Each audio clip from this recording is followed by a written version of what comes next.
మీ దగ్గర నుంచి మీ పిల్లలు ఈ పాయింట్లు నా దగ్గర నుంచి అబ్జర్వ్ చేసి వీళ్ళు నేర్చుకుంటే మంచిది, వీళ్ళకి హెల్ప్ అవుతుంది అని అనిపించేవి మీకు ఏమైనా ఉన్నాయి సార్ పర్సనల్ గా? క్యాచ్ చేయలేదు వాళ్ళు నా మన దగ్గర నుంచి ఇది నేర్చుకోవాలి అనేంత గొప్ప పాయింట్లు నా దగ్గర ఉంటాయి కదా, అదే అడుగుతారు. అదేం లేవు. నాకన్నా పిల్లలు చాలా బెటర్గా ఉన్నారు తీసుకుంటే. కాకపోతే నేను ఒకటే పిల్లల దగ్గర నుంచి నా ఎక్స్పెక్టేషన్ పిల్లల నుంచి నేను ఏం ఆశిస్తాను చెప్తాను నేను. ఇది ఇది చాలా ఇంపార్టెంట్ కమ్యూనికేట్ చేయాల్సి. నా పిల్లలు ఎంత సక్సెస్ అయ్యారు, నాకు ఎంత పేరు తీసుకొచ్చారు, ఫ్యామిలీకి ఏ రేంజ్ ఆఫ్ ఇది అయ్యారు, వాళ్ళ జీవితాలు ఎంత సాధించారు, ఒక ఇనీషియల్గా ఏదైనా ఆలోచించేవాడిని. కానీ ఇప్పుడైతే అసలు ఐ నెవర్ థింక్. అసలు నా పిల్లలు ఏదైనా సక్సెస్ అయినా వాళ్ళే ఎంజాయ్ చేస్తారు, తప్పు చేస్తే వాళ్ళే ఇదవుతారు. కానీ నాకు కావాల్సింది ఏంటంటే, are my children happy or not? నా కొడుకు నా కూతురు సంతోషంగా లేని రోజున, హ్యాపీగా లేని రోజున, వాళ్ళు ఒక సూపర్ స్టార్లు అయితే నాకేంటి, సూపర్ ప్రొడ్యూసర్స్ అయితే నాకేంటి, సంతోషంగా లేని నా కూతురు, సంతోషంగా లేని నా కొడుకు, హ్యాపీనెస్ లేని వాళ్ళు ఏ రేంజ్కి వెళ్తే నాకేంటి, ఏమక్కర్లేదు, వాళ్ళు హ్యాపీగా ఉండొచ్చు, అది అదే రేంజ్ అంతే. నాకు అది చాలా ఆనందాన్ని. అసలు నువ్వు హ్యాపీగా ఉన్నా నా కొడుకు అన్నా నా కూతురు అన్నా, that is my biggest gift. నేను అదే ఎక్స్పెక్ట్ చేస్తాను, అదే చెప్తాను పిల్లలకి. అండ్ ఏ తండ్రి కూడా పిల్లల దగ్గర నుంచి నువ్వు ఇంత అవ్వాలి, ఇది సాధించాలి. ప్రపంచంలో సాధిస్తేనే గొప్పోడు కాదు, మనిషిగా పుట్టడమే అదృష్టం, అది చాలు. అంతకన్నా గొప్ప అచీవ్మెంట్ ఏది. దాన్ని సద్వినియోగం చేసుకుంటే చాలు. సద్వినియోగం చేసుకోకపోతే నీ కర్మ ఏదైనా సరే. కానీ ఫస్ట్ పాయింట్, నీ పిల్లవాడు, నీ కూతురు, కొడుకు కూతురు సంతోషంగా లేని రోజున నువ్వు ఎన్ని కోట్లు ఉన్నానని, వాళ్ళకి ఎంత కోట్లు ఉన్నా సరే వేస్ట్. నీ కొడుకు సంతోషంగా ఉన్నాడు, డబ్బులు లేవు, అది ఏదో చేస్తాం, ఏదో పని చేసుకున్నాను, సంతోషం. సో నీ పిల్లలు సంతోషంగా లేని రోజున నీ ఏ అచీవ్మెంట్ ఏది కూడా వేస్ట్. అందుకని పేరెంట్స్ ముఖ్యంగా ఆలోచించాల్సి అదే అంటారు, let your children be happy. నా బిడ్డ, నా కొడుకు, నా కూతురు సంతోషంగా బతకాలి. అదే purpose of life is to live happy. అంటే అది పర్పస్ అని కాదు, అదే ఉండాలి, వేరే ఆప్షన్ లేదు నీకు. ఇప్పుడు అంటే ఎగ్జాంపుల్ చెప్తాను, ఒక మహానటి సావిత్రి ఉంది, ఎంత గొప్ప నటి ఆవిడ, ఏమిచ్చి ఆవిడ సాధించినటువంటి ఎంత పర్వం. అంటే ఆవిడ లైఫ్లో ఎక్కడ హ్యాపీనెస్ ఉంది, ఎంత సంతోషం ఉందా? ఒకవేళ వాళ్ళ పేరెంట్, వాళ్ళ ఫాదరే బతికుండి ఉంటే ఆవిడ ఈ కష్టాలు పడితే ఎంత బాధపడి ఉండేవాడు ఆయన.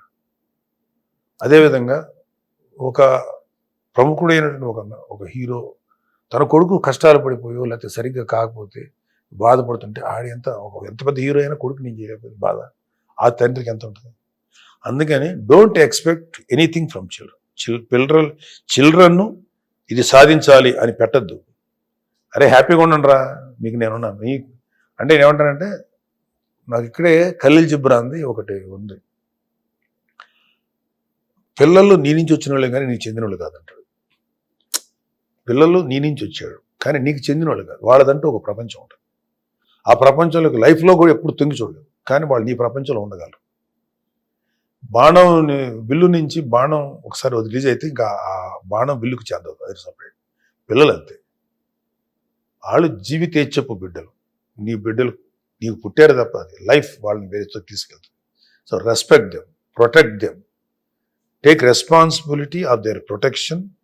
నీ దగ్గర డబ్బులు ఉంటే వాళ్ళ ఎకనామికల్గా వాళ్ళని సెటిల్ చేయటం, వాళ్ళు సంతోషంగా ఉంటాను చూడు, అంతే తప్ప నువ్వు ఏదైనా సాధించలేకపోయావు, ఏదైనా పాస్ అవ్వలేవు. నాకు అంతకంటే బాధ ఎక్కడ వేస్తుంటే, ఇవాళ ఎంతోమంది తల్లిదండ్రులు చూస్తారు, ఆడు 2.5 ఏళ్ళు దాటవు, 3 ఏళ్ళు దాటు వాడిని స్కూల్లో వేసేస్తారు, వాడికి టార్గెట్లు పెట్టేస్తారు. 7th క్లాస్ నుంచే ఐసెట్, ఇన్సెట్, ఏ పరిమాణ ఎగ్జామ్స్ రాయిస్తారు.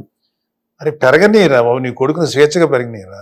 గొప్ప గొప్ప వాళ్ళని చెప్పుకుని వీళ్ళందరూ కూడా పెద్ద చదివారేంటి? ఎవరన్నా చదివారా? హ్యాపీ అలాగే బ్రహ్మాండం గొప్ప లేరు. ప్రకృతి వాళ్ళు నేర్పించింది, సమాజం నేర్పించింది, వదిలే.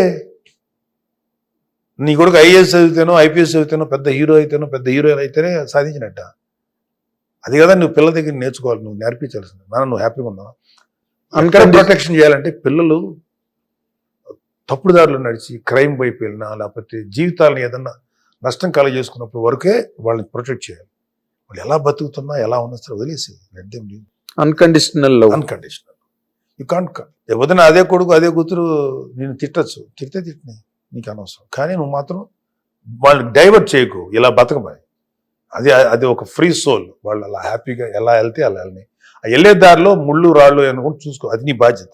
పక్క తీసి నడవండి అంతే తప్ప వాళ్ళని కమాండ్ చేసి నా కొడుకు నాకేమి ఇచ్చాడు, నా కూతురు నాకేమి పెట్టింది, అలా ఆలోచించుకో. వీలైతే నువ్వే పెట్టు, పెట్టలేని రోజున ఏదో ఒకటి చెయ్యి. అంటే పేరెంట్స్ పిల్లల్ని అనొద్దని, పిల్లల్ని పిల్లల్ని బ్లేమ్ blame చేయొద్దు. చేయకండి.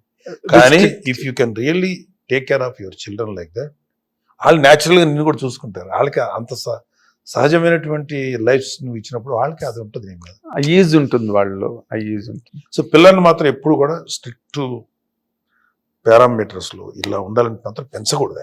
Yes, should give the maximum freedom. Correct, correct sir, correct.